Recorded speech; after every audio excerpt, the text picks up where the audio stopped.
उठौला हरिया गे जनिए उठा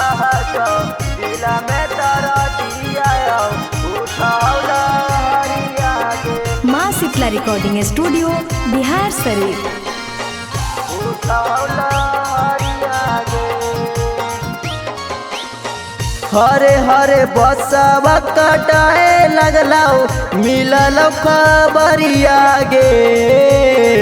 हरे हरे बसवा कटाए लगलाओ मिलल खबरिया गे जनगे उठा क दिला में तारा दिया उठौला हरिया गे जनगे उठा क दिला में तारा दिया उठौला हरिया गे उठौला हरिया गे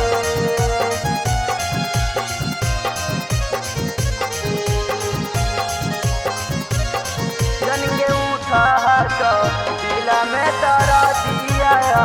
उठौला हरिया गे परते सिंदूरवा जानू दोसर के हो जाई मिगे हमारा कोइले प्यार कभी ना भूलोई मिगे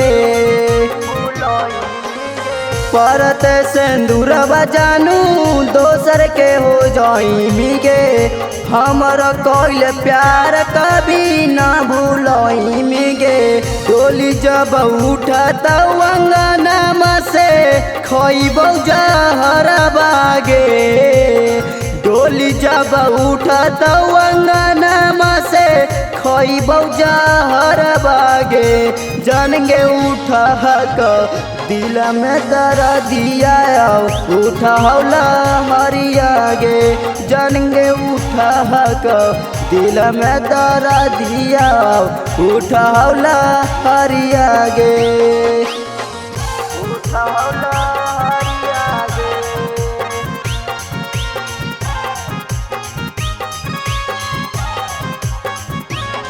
जनगे उठा क दिल में दरा दिया उठौला हरिया गे उठौला हरिया गे मथवा पर हाथवा धइ के किरिया खिलौनी जइते ससुरवा छौरी यार के भूलौनी मथवा पर हाथवा धइ के किरिया खिलौनी जइते ससुरवा छौरी यार के भूलौनी सुमित के छोड़ी जाई पिया संग घूमेला बाजारिया गे सुमित के छोड़ी जाई पिया संग घूमेला बाजारिया गे जानगे उठा क दिल में तारा दिया उठौला हरिया गे जानगे उठा क दिल में तारा दिया उठौला हरिया गे।